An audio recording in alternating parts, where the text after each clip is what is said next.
Welcome back to Hannity. So as we reported last night, the Hill's John Solomon out with another huge, massive bombshell story on the FBI's investigation into Hillary Clinton's private email server. According to this report, Deputy FBI Director Andrew McCabe, he issued an email declaring that the Clinton investigation has been given a, quote, special status and would be handled by a small team of high-ranking FBI officials. And there's more tonight on the Russian bribery case. Reuters now has released the name of the FBI informant, the one that had the NDA lifted. John is also reporting that tonight the Democratic senator from the state of California, Dianne Feinstein, wants to speak with him.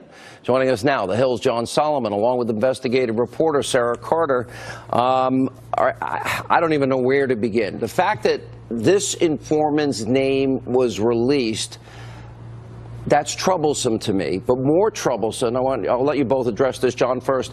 More troublesome is the fact that their Justice Department is leaking, oh, he doesn't have any information, when I know that's a lie. Yeah, no, you're right, Sean. We have seen the Attorney General, Jeff Sessions, tried to say there's no connection between Uranium One and the Mikoyan Russian bribery case. We've seen the Deputy Attorney General say that, and now we saw two anonymous officials in a Reuters story saying that. And what we'll say back to that is I think people should tune into the Hill next week. We'll show people the real FBI documents, what the FBI learned in real time about the Russian bribery case and its connection to Uranium One. There'll be no doubt about it when we put those documents into the public domain. I've said to you, you guys are going to be Woodward and Bernstein by the time this is all over. And Sarah, let me get your take on this. You know who the FBI informant is. You both know. You have both talked to him. We know who the attorney is. How extensive? They're trying to downplay what he has. Sarah, how extensive is it? And what do you think of the release of his name? Well, I know he's very concerned about the release of his name. He did not authorize that, although he was contacted by the reporter from Reuters. I spoke to him and asked him, what would you want me to say? And this was through his attorney when I speak to Sean tonight. And one of the things that he'd like to get out there is, you know, at the time that the reporter contacted him, you know, he's been terribly ill. He's been battling cancer. He's been in a battle not only with the U.S. government, but he is very sick, and he's been battling cancer and going through chemo. And, you know, all of these now are coming out. So he is in a battle for not only his life, but in a battle against what he perceives as people within the U.S. government that don't want the story to come out. But there is so much information, Sean, that he is willing to share with the public to set the record straight. And believe me, we're going to get it out there. He is going to have his say. His voice will be heard. 4 years an informant.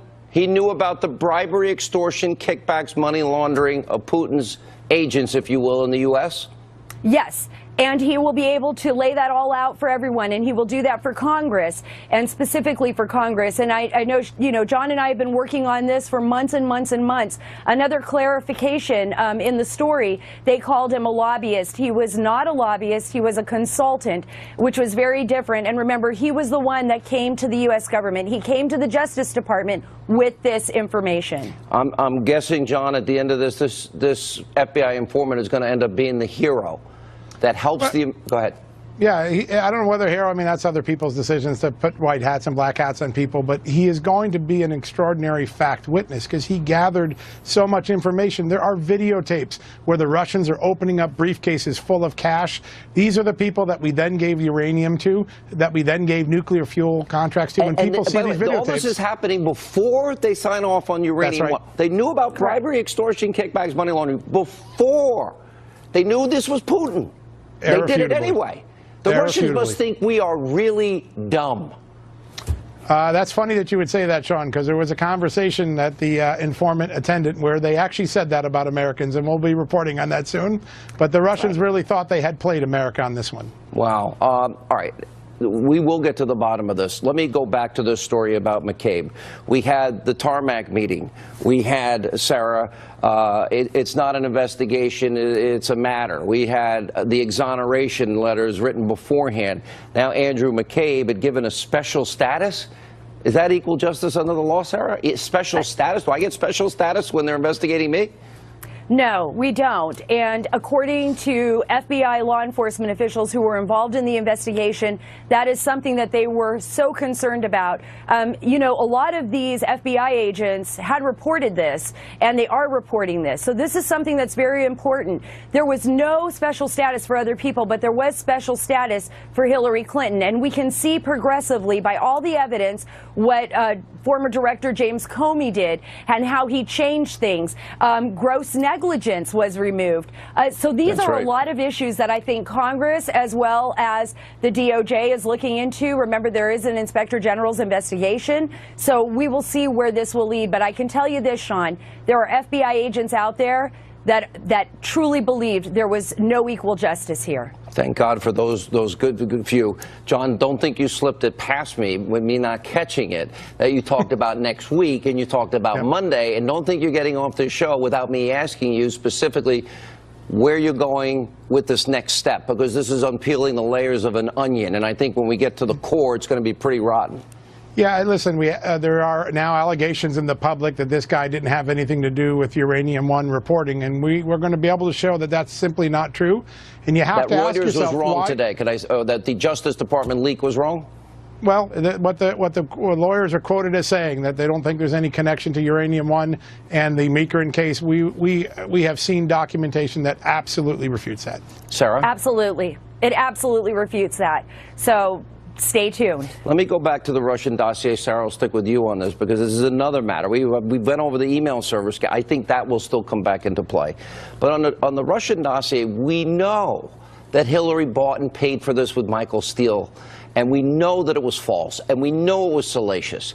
And yet they ran with it to influence an election. Here's my question. If they're looking at Trump-Russia collusion and they have nothing, even the Manafort indictment is nothing related to this, and you've got Hillary paying a guy that's getting lies from Russia, why is that not investigated by Robert Mueller? Sarah? Who knows? I mean, I don't know. Maybe he is. We would hope that he would be. I mean, this is expansive investigation, right?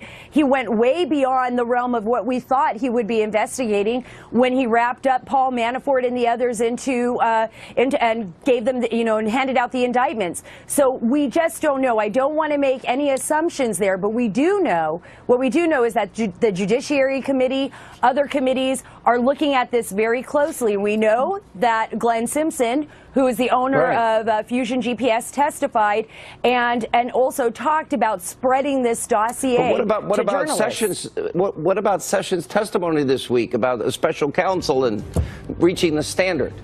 Well, I can only hope that Sessions stands by his word, that the Attorney General stands by his word, and that he moves forward with that. All right, guys, we're looking forward to that report.